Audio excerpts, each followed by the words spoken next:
Welcome back to my channel. It's Rochelle. This is my review for The Real Housewives of Atlanta, Season 14, Episode 12. So the episode starts out with Shavray talking about She by Shavray. She's going to have a women's line as well as a men's line, and she wants her son Cairo to model for her. So hopefully things are in the works. We'll have a line by September.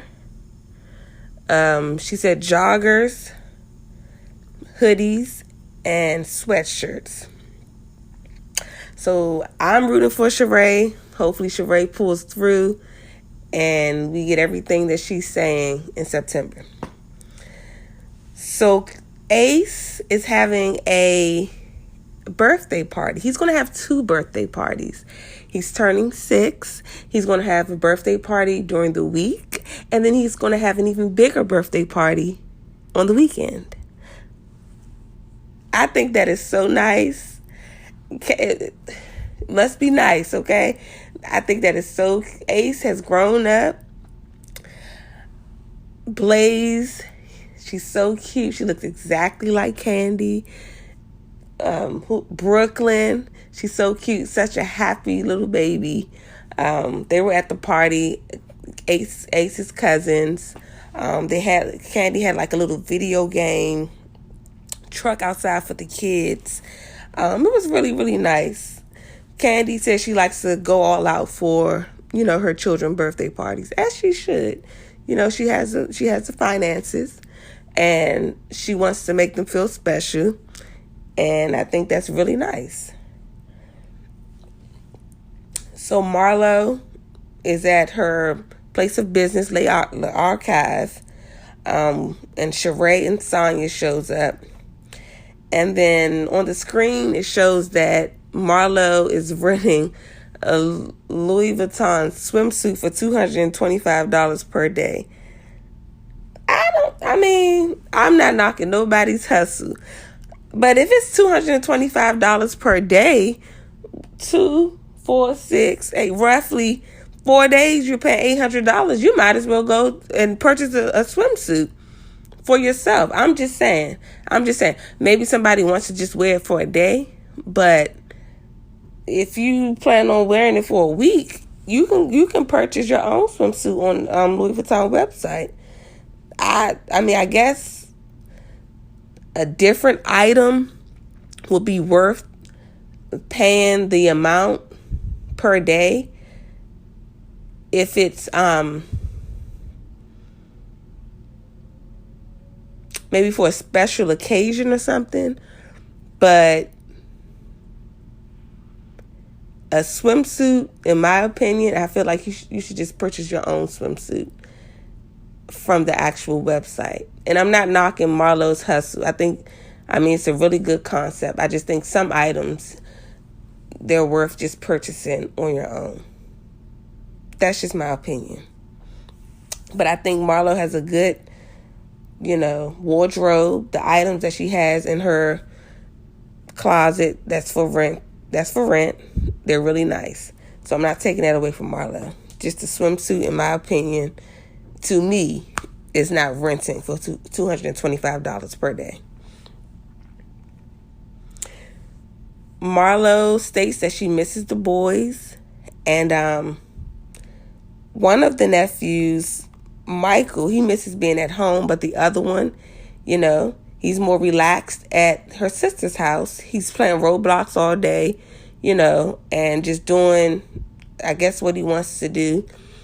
Marlo feels as though the sister is not giving him any structure. But, Marlo, you sent them over there. If that's her rules over there, you have to let her raise them, or, let her do what she does in her household. That was your whole purpose of sending them over there, for structure. If you had the answers, they would have been still in your house. But you needed a break. So I don't think that it's fair to try to regulate what's going on over there. Then if that's the case, then bring them back to your house, back under your supervision, and then you can have them do what you want them to do. She also goes to counseling, and she meets with the counselor, and I think that's a really good idea for Marlo. He wants Marlo to bring the boys back with her and herself, and they all can have counseling together. And I think that's a great idea. And a lot of people is giving Marlo a little flack for taking a break. They're saying as a parent you can't do that, and there are no breaks when you're parenting. However, the counselor made a very, very good observation, and he says, an excellent point. People are saying, okay, well, she shouldn't have, sent them away for 30 days. But he says, what would have happened if they stayed for 30 days? And I agree with that 100%. If Marlo was not in a good frame of mind at that time, and she was at her breaking point, despite what other people may have done, she made the best decision in that moment for her, because she says she was feeling out of control. Everybody can have their own opinion, but it could have been worse had they stayed, and Marlo felt that she was just crumbling. So I think that was the best decision for her. It was her choice. She felt like, she was just losing it, and she sent them to her sister for 30 days, and she made the right decision in that moment for them. Like the counselor said, it could have been much worse. So, I'm not giving Marlo any flack for that. I think that was a good idea for her to take a break, because she felt as though, things were getting out of hand. So I'll be glad when they go to counseling and everything, and get everything situated and kind of work through the issues. And maybe the nephews may have something to say to Marlo that they can't say without a third party there. Maybe he'll be able to help them bring out some of the issues that they may have with Marlo that Marlo may not even know about. So I think that's a good idea, and I hope she really does follow up with him, and they do go to therapy and counseling to help with what they have going on. So Marlo, Sheree, and Sonya discusses what happened on the trip in Blue Ridge, and Sonya believes Kenya kind of ruined the trip because of her actions and how she was acting toward everything, and not, trying to comply. I won't use the word comply. Go with the flow of the trip. Marlo wanted to speak with her. She didn't want to do it, so she was being a little difficult. And Marlo says that she believes that she was disappointed in Kandi because Kandi didn't say anything to Kenya. But if I'm not mistaken, Kandi did say something to Kenya before they left the house. She was telling she was telling Kenya, in so many words, you kind of being rude, and you're not going with the flow, and it's kind of messing everything up. So I believe Kandi did say something. I don't know if Marlo wasn't standing there or not, but I do believe Kandi saying something to Kenya. Then after that, after Kenya, was still doing what she was doing, Kandi just left it alone. But I believe Kandi did say something to Kenya on the trip. And so Sonya's talking about, her trip to Jamaica. She's inviting everyone. It is a couple's trip. She did specify that. However, she is letting the ladies know, Sheree, Marlo, and Kenya, that they can bring a +1. So it doesn't have to be somebody that they're in a relationship with, because obviously they're not in a relationship, but they could bring a friend or somebody else who they would want to come on the trip with them. So she calls Kenya to give her that information, but before she could even say you could bring whoever you want to bring, Sonya stated it is a couple trip, so she wanted to be clear. And Kenya said she doesn't have time for it and hung up on Sonya. And that was, to me, was rude. Kenya, come on now. Hanging up on Sonya. I didn't like that. I thought that was really rude. However, they did reconcile at Sonya's house. And, although that was rude, one thing I can say about Kenya is that despite what happened at Blue Ridge, she will give you the opportunity to talk with her, and she'll hear your side and you'll hear her side. Even at Blue Ridge at the dinner, she did talk to Marlo. Now, after that, she didn't, but at the dinner, she did. So Kenya is great at when she does something, she is able to talk to the person about it.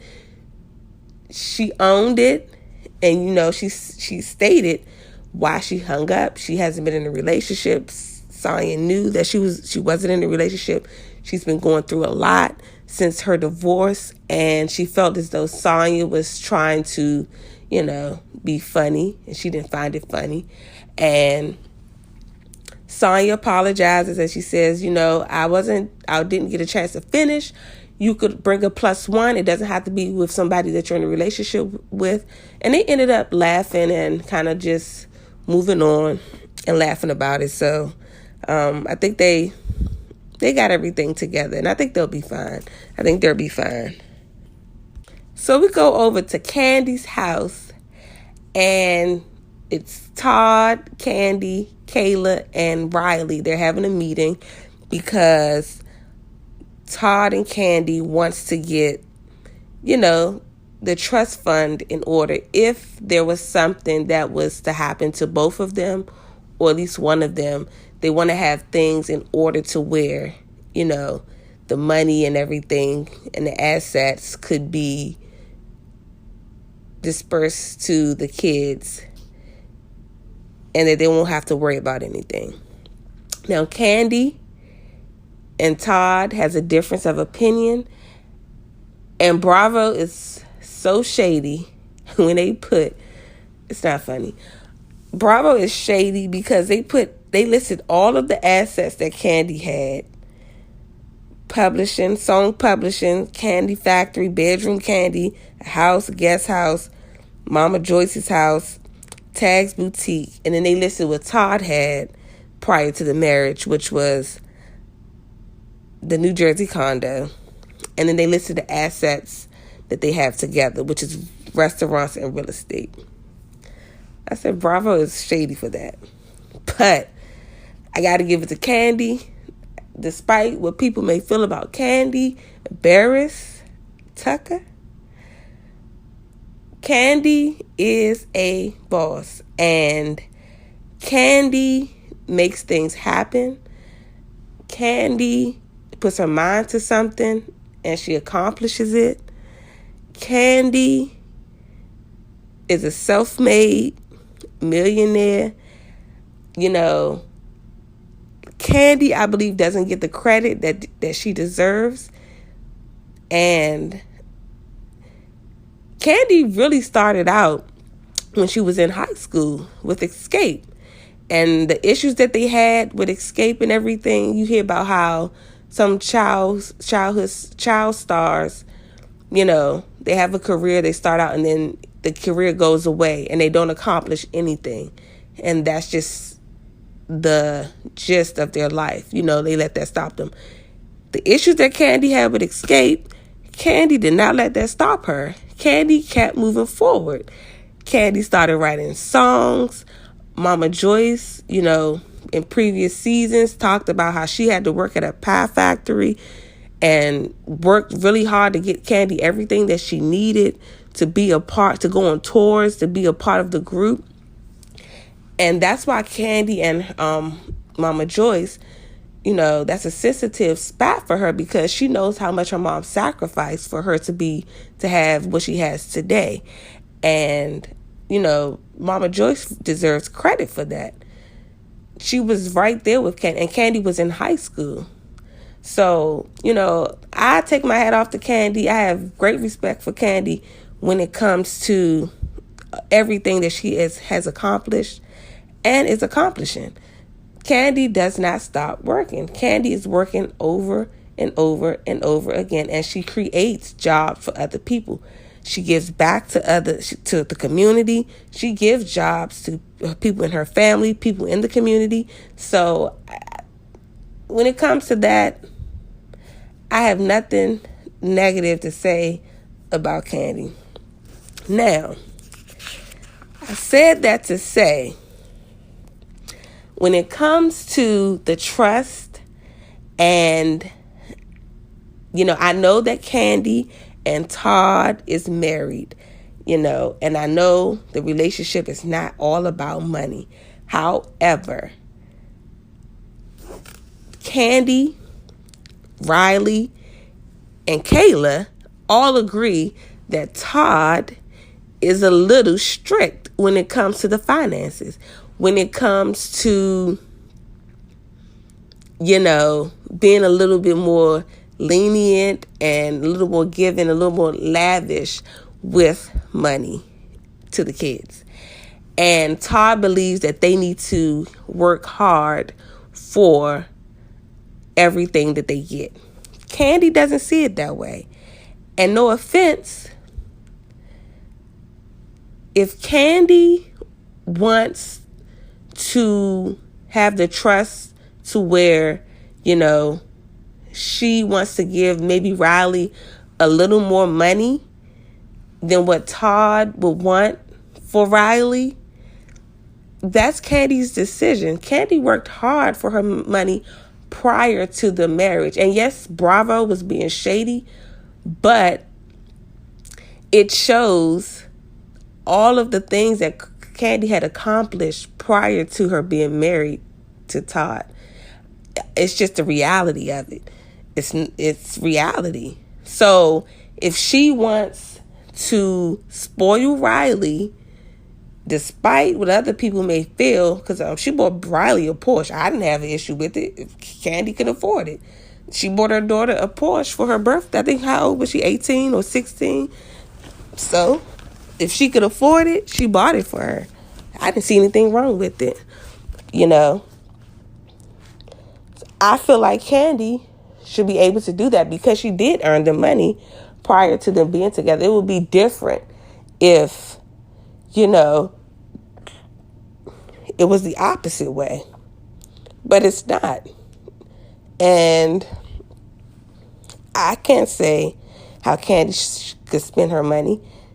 And I believe Todd can't say, how Kandi should split the money for Riley. Now, they may have a little difference, in opinion when it comes to, or maybe they have to agree when it comes to maybe Ace and Blaze. But I just feel like, it may sound selfish, but if Kandi wants to allocate a certain amount of money to, well, I won't even say that, to Ace, Blaze, and Riley, I think that that's her choice. And it is what it is. Now, when it comes to the real estate and the restaurants, then I feel like Todd, can kind of have a little bit more of a say-so because that's something that they acquired together. Todd kind of got a little offended by it.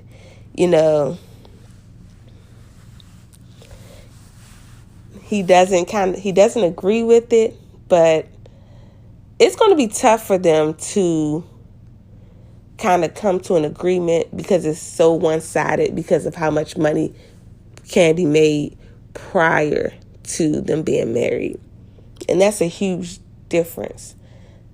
A huge difference. So hopefully they did state at the end, Todd did state that he's going to let Kandi write whatever she wants out in the trust, and he's just going to go with it. And I think that's the best idea. He has a way of looking at things. Kandi has a way of looking at things. And the difference is, no offense, Kandi has made much more from what the show's showing, from the list that Bravo put on the screen is showing that Kandi has made much more prior to the marriage. So I believe, all in all, that they will come to an agreement, and it's going to work out for the kids. It's going to work out for the kids. Sonya is throwing a birthday party, a little gathering for Sheree for her birthday.